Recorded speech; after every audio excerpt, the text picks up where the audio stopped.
ये सरकार सड़क पे नहीं मानती, इस सरकार को सत्ता से हटाने से मानती है। उन्हें उनका वजूद मिलना चाहिए, उनकी हिस्सेदारी है, उनकी वोट से आप सरकार बना रहे हो, उनके टैक्स से आप सरकार चला रहे हो। बहुजन समाज पार्टी के दादरी विधानसभा से पूर्व प्रत्याशी मेरे साथ मौजूद है मनवीर भाटी, उनसे बातचीत कर लेते हैं। दिल्ली विधानसभा भी नज़दीक है और आज आप दलित प्रेरणा स्थल पर पहुंचे हैं। बाबा भीमराव अंबेडकर की पुण्यतिथि के मौके पर क्या कहना चाहिए?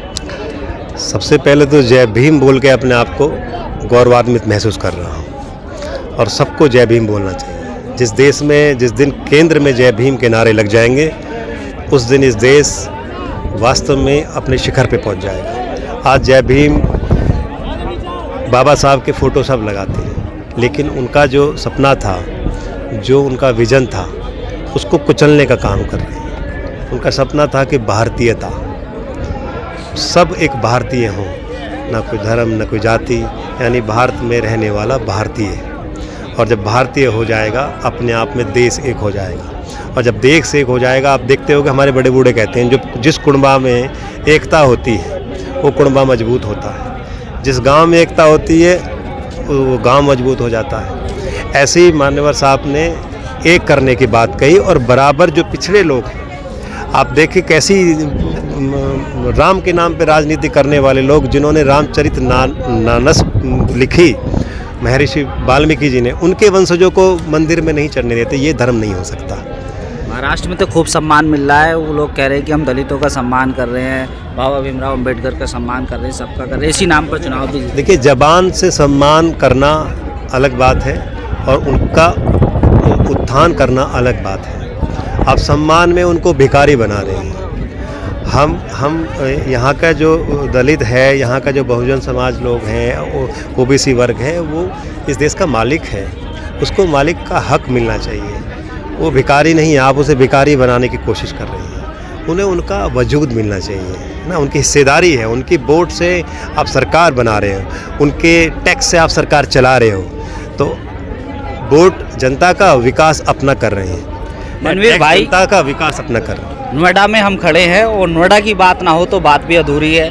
मुख्यमंत्री रहते हुए मायावती जी ने बहुत बेहतर काम किया, नोएडा को बनाया, लेकिन नोएडा से इतनी उम्मीद हासिल नहीं हुई जितनी उन्हें उम्मीद थी। देखिए, ये मार्केटिंग जिस तरह से भाजपा ने की है, मुझे याद आता है कि जब हमारे ज़िले का 2009 का ग्रामीण बजट 5000 करोड़ था, 2018 में सीओ जो हैं वो प्रेस कॉन्फ्रेंस करके कहते हैं कि 220 करोड़ में हम गांव के रोशन करेंगे। तो खबर क्या हुई थी? पेपर में छपा, टेलीविज़न में चला कि अब होंगे गांव रोशन 220 करोड़ में। खबर क्या थी कि 5000 करोड़ से 200 करोड़ बजट कर दिया, यानी कि 95% कटा ग्रामीण बजट। खबर ये होनी चाहिए थी। हमने प्रेस कॉन्फ्रेंस से बताया, उसको चलाया नहीं। खबर क्या चलाई कि हम रोशन कर रहे हैं 200 करोड़ में। ये मार्केटिंग कर रहे हैं और पूरी तरह से ये मार्केटिंग के सहारे चल रहे हैं। जो काम माननीय बहन जी ने किए, काम बहन जी के झंडा अपना लगा रहे हैं, बोर्ड अपना लगा रहे हैं, और मार्केटिंग के सहारे जो नई पीढ़ी है, अब वो जो देखती है उनको लो ही लगता है। नोएडा में जिस तरह से एक्टिव दिखाई देना चाहिए बहुजन समाज पार्टी को, वो नज़र नहीं आ रहा। क्या कमी रह रही है? देखिए, एक्टिव, ये मानवर साहब भी ये बात कहते थे कि हम सड़क पे ही उतरे, ये तो लोकतंत्र नहीं है।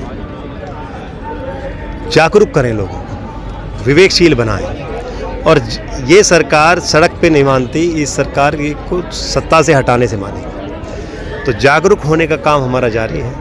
जो ये मार्केटिंग झूठी कर रहे हैं, उसकी पर्दाफाश करने का काम जारी है। और कभी भी माननीय बहन जी ने सड़क पे लोगों को, मतलब आपको क्या लगता है संवैधानिक अधिकार क्या है? आप प्रेस कॉन्फ्रेंस करके अपनी बात रखते हो, संविधान में, विधानसभा में अपनी आवाज़ उठाते हो, यही एक प्रक्रिया है। ऐसा क्यों हो कि हमारे मतलब धरना ही होता रहे? ये गलत परंपरा डाल दी है। आप भी किसानों के बीच रहे, किसानों की लड़ाइयाँ लड़ी, फिर बसपा में शामिल हो गए, लेकिन आज आपके ही जिले के कई किसानों को अरेस्ट करके जेल भेजा गया। इसको किस तरह देख रहे हैं और बसपा के कार्यकर्ता और नेता उनके बीच क्यों नहीं पहुँचे? बिल्कुल पहुंच रहे हैं। और आज हम 3 दिन से मेरी तबीयत भी ख़राब थी, पूरी फोर्स घर पे बैठी हुई, हमने गिरफ्तारी भी दी, पूरे दिन गिरफ्तार रहे। और ये तानाशाही रवैया है। उनको लगता है कि अपनी सरकार अपनी सरकार से अगर अपनी बात नहीं रखेंगे तो किससे रखेंगे। ये अब समझ में आ गया ज़िले के किसानों को। अगर माननीय बहन जी की सरकार दोबारा आ जाती, वही मांग कर रहे हैं जो माननीय बहन जी ने उस टाइम पे समझौता किया था। 64% दे दिया था, 10% का फैसला कर दिया था।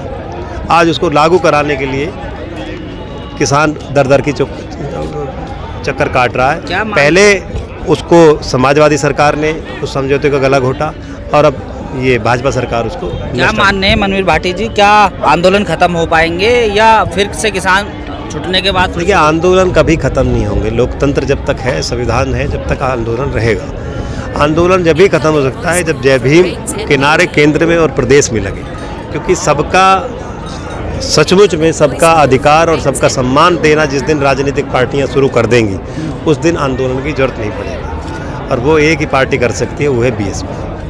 दिल्ली में क्या तैयारी है? दिल्ली में हमारे नेता बताएंगे, पूरी मजबूती से तैयारी है।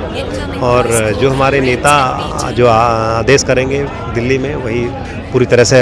हम तो सैनिक हैं, सिपाही हैं, हमें जो आदेश मिलेगा, हम दिल्ली में काम मिलेगा, हम दिल्ली में जाके पार्टी का काम करेंगे। जहाँ बोलेंगे वहाँ जाके काम करेंगे। ये थे मनवीर भाटी, जिन्हें आप सुन रहे थे। बसपा के लिए बड़ी बेबाकी से अपनी बात रख रहे थे। नोएडा से नव नोएडा के लिए मैं साजिद अली।